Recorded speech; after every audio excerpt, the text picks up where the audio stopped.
The Nanlite Pavotube II 30C. Yes, this is the one I decided to buy, but why? There's a myriad of different kinds of tube lights available with a wide range of budgets and features, but I sort of went with the middle ground, and I've been using these for a number of months. Here's what I like and don't like about the Nanlite 230C. The biggest thing most people want from a light like this is full control over the color output. The 230C delivers on this front with full RGB customization, CCT adjustments on the Kelvin scale between 2700 Kelvin and 7500 Kelvin, as well as a green magenta tint of 150 in both directions to really dial in the look that you want or to match your lights on set. It also features 15 different light effects, including but not limited to fire, TV, and police car. These are also powerful lights reaching 2622 lumens.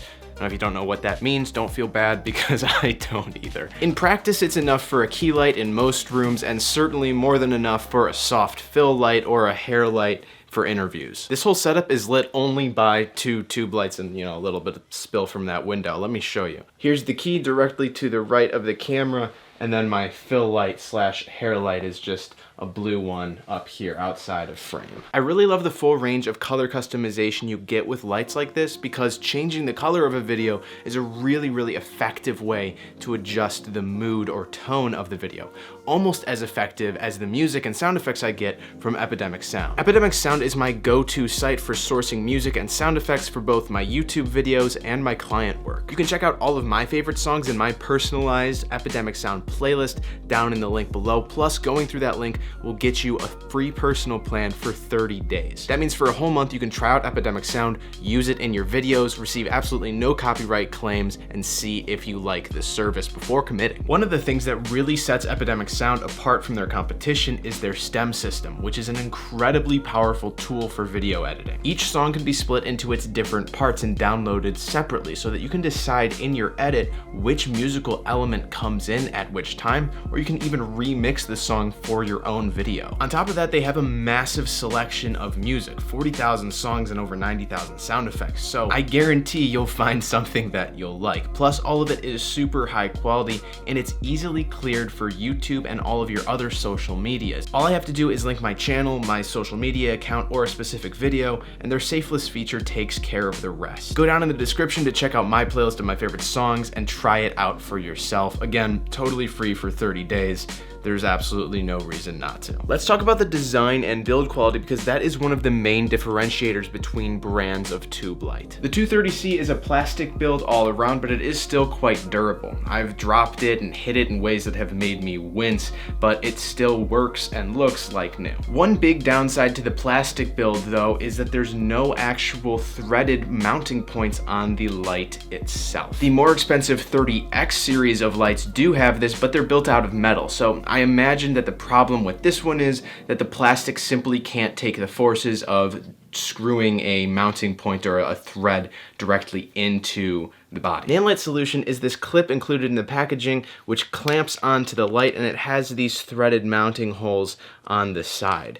And honestly, it really is not a good solution at all. It's incredibly difficult to finagle this thing into any usable mounting position. To stand the light vertically, you have to find some sort of bracket or joint to attach it to a light stand. But since the rotation point of this thread is horizontal, I have to get it insanely tight because the light just continues to want to fall against the grain of the rotation or of the thread. Mounting the light horizontally is a pain for the same reason. Don't get me wrong, it's doable, but it's just a pain in the butt. The tube also has these little eyelets, these loops for hanging the light with the wires that are included in the package.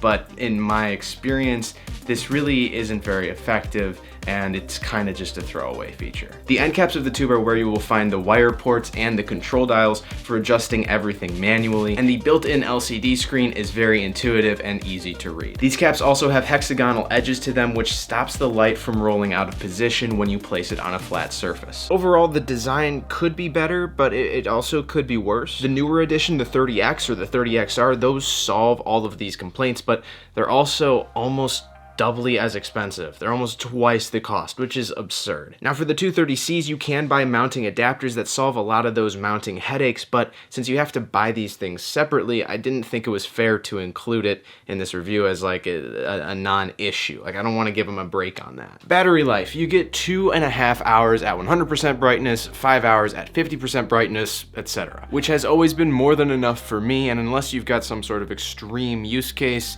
it's going to be more than enough for you. If you have access to a wall outlet and you can hide the cord, you also don't need to worry about battery life at all because you can plug in wall power into that little, I think it's called a DC adapter. That's a great option for those longer shoots or live streams where you don't necessarily need to have the flexibility of a completely battery powered wireless light.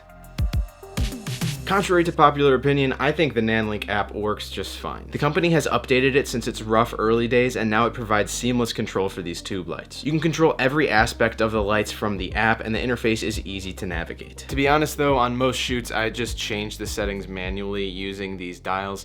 It's a lot faster and easier that way. From Nanlite, the Pavotube 230C costs $320 for a single light, or $600 for a set of 2, which saves you $40. Its big brother, the 30X, costs $999 for a set of 2, and the 30XR costs $1,100 for a set of 2. These more expensive models of tube light from Nanlite, along with their competitors like the Titan Tube, certainly have more features, a better design, and greater light output than the 230Cs. However, from my experience, the 230C packs all of the features that most creators and production companies need from a tube light, all within a reasonable budget. You might miss out on some of the bells and whistles of the more expensive tube lights, but all of the functionality of a great tube light is in the 230Cs, and at the end of the day, that's really all you're probably gonna need. Now, if you don't need something quite this big, or you're looking for a more budget option, you should check out this video where I review this super cheap but surprisingly powerful RGB light that can fit in the palm of your hand.